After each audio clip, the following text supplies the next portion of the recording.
What I'd like to do over the next few months is to introduce to you, as the church family, some of our own people. I love to hear how God is working in the lives of people.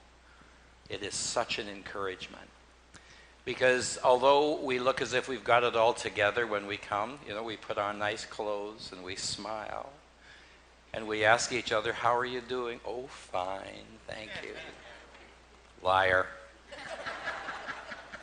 The truth of the matter is we all face challenges. So to start us off this fall, I've asked Karla Doucher to come and let me interview her and find out a bit about her past, about some of the challenges that she has faced. And the bottom line really is how God has worked in her life through some of the challenging experiences to bring her to this point. If you pick a stool, which one would you like? That one? Okay.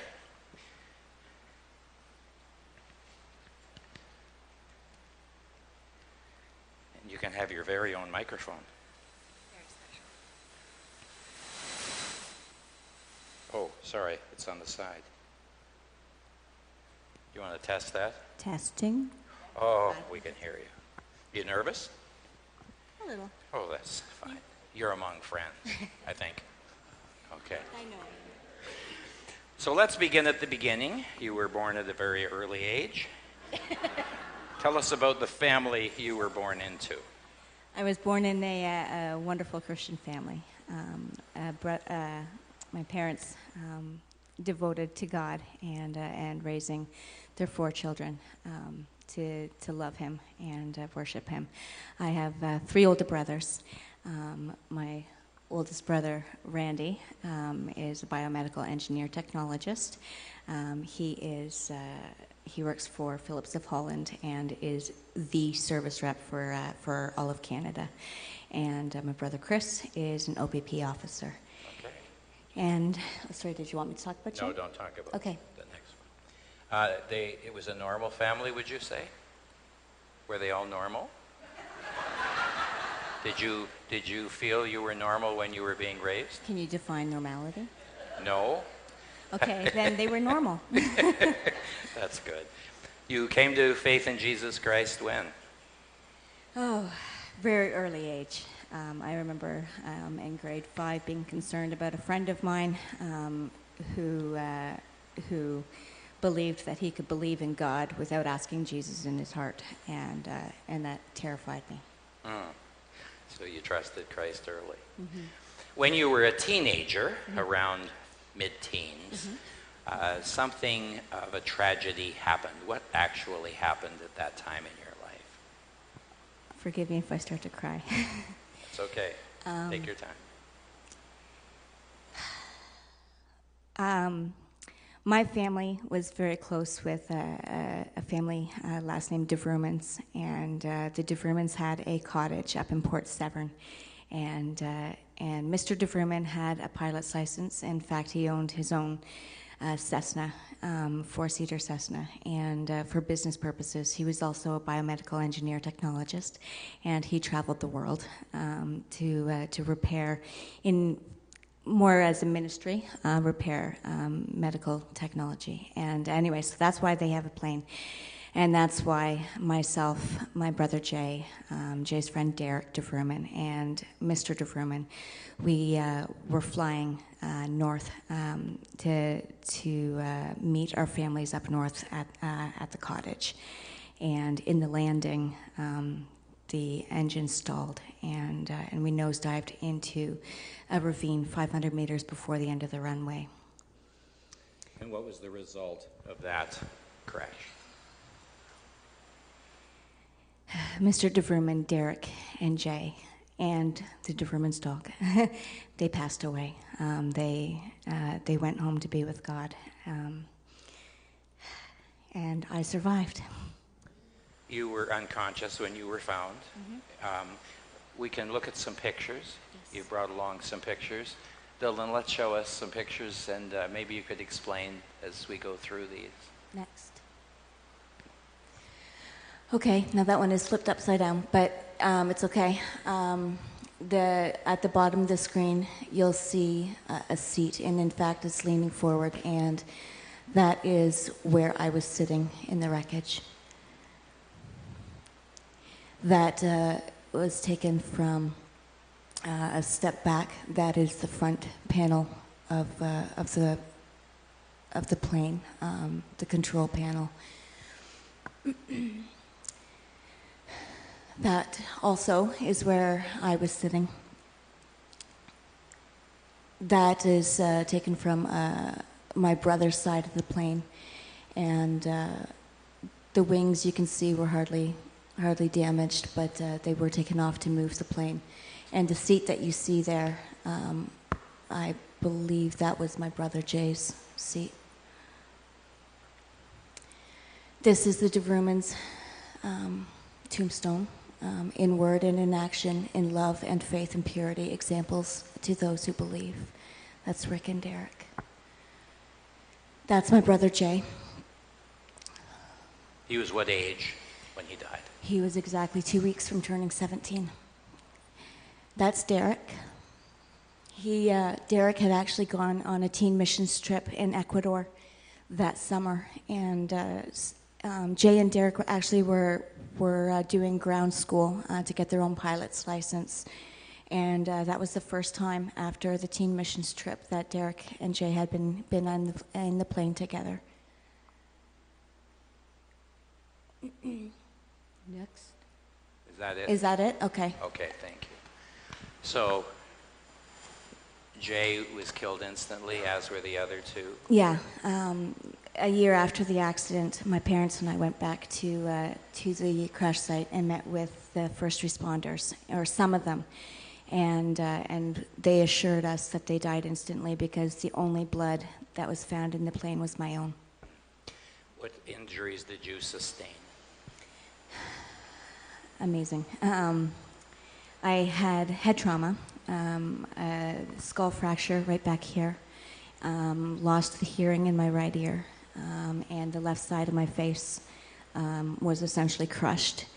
And then I had some abrasions on my chest and on my thigh, my knees, and then my right ankle. I had a compound fracture. The tibia was crushed and the fibula was broken.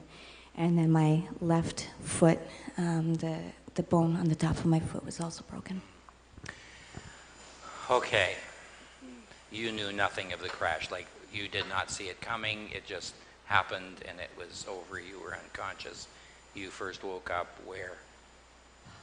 This is, hello? This is actually one of the first amazing miracles. I woke up, opened my eyes for the first time in the hospital, but my cousin and his wife were with me, and back home, the funeral was happening at the church, and my mom's Uncle John from Alberta was offering up prayer for me. Okay, so tell us about your brother. Amazing 16-year-old, almost 17. He, of that normality question, this is where it kind of goes off. Jay was the light of the family. He brought the laughter into the household. He was the most sought-after person at school, guys and girls alike. Any girl who had the opportunity to date him was considered to be the most lucky girl. He, sitting at the dinner table, he'd be reenacting stuff that happened at school. His hands would become puppets, and the whole family would be, splitting a gut. And that was just him. He never ever sought attention. It's just with his humor, the way his puns, and the way he joked, it followed him. The attention, he had it. And he was brilliant, straight A student, whether he tried or not. He'd be in French class talking to his friend. His teacher to get his attention, would ask him a question in French, and he would respond in French. And it is amazing. Musically, he played bass guitar, saxophone, piano, drums, and he sang. He was on the jazz band, the concert band. He was in every band possible at school. So how do you deal with the fact that here's a young man who loves God, who has served God, who has a desire to live for God, who honors God, who is gifted by God, that suddenly he's snatched out of your life, somebody you love dearly? How in the world did you deal with that? Not very well. What was the process? I thought I was doing well. I thought I was doing wonderful. I clung to God. I saw God's miracles all around me. I saw in everything to do with the accident. I knew that God was there. I knew that God had a reason and a purpose for it. I knew that there was a reason that God chose me to stay. I never blamed God for that. But I couldn't understand. I couldn't fathom what I could possibly offer that my brother couldn't do 10 times better. But I sought. I did my best to figure out my purpose. I did my best to figure out or rationalize God's actions. That's my pride. To try to justify God and what he did. And that pressure on me to figure that out and to make this. Karla's got an amazing story to tell. Karla's got an amazing purpose. Karla's got it became something. It became a normal thing. People would be saying it to me, God's got to have a huge plan for your life. And I would say, yeah, God's got a huge plan for my life. I just don't know what it is. I just got to figure it out. And so every decision I made, in my teens all the way up into adulthood, every decision I made was based on, does this fit into what I think God's purpose is for me? Instead of just going, God, is this what you want me to be doing right now? And because I was applying so much pressure on my life, I became a perfectionist. I had to be perfect. My kids had to be perfect. My husband had to be perfect. My marriage had to be perfect. I had to be the perfect student. And ultimately, it led me into depression. And because I was never perfect, and everything I did failed because I was doing it on my own strength, not God's. Amazing.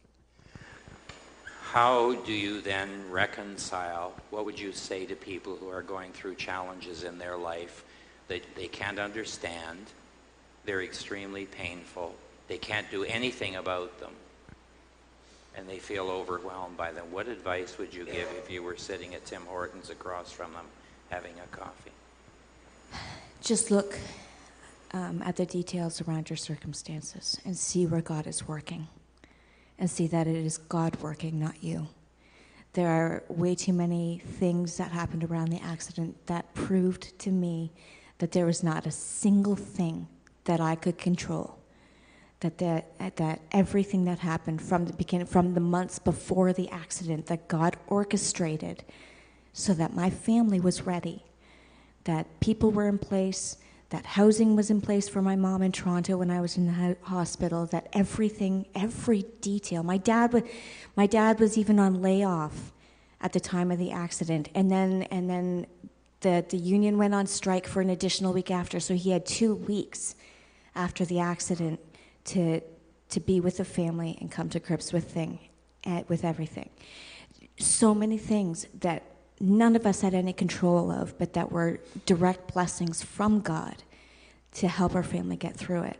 And you just gotta look for those things. If this hadn't happened, then this wouldn't have happened. And recognize that it's not in your control. And recognize that God does it. God works those things out because he loves you. And he desperately wants you included in his plan. And remember that it's his plan, not yours. We can't time it. We can't orchestrate it. And it's all God. I was interested in the statement you made that you didn't blame God. How did you get to a point of not blaming God? You questioned God. Yes. And there's a difference between blaming God and questioning God. How did you come to that point that you didn't blame God for taking your brother away? are causing so much pain to your family? You know, honestly, it was purely by the grace of God. I the fact of the accident was introduced to me slowly. The hospital told my parents, don't tell her about the accident until she's ready. And they likened my brain to a filing cabinet that had been knocked over. And not until that last file was in place would I be ready to know. And so when that finally happened, my family had already been able to see certain things that were in place, and they shared with me all the areas that God had worked.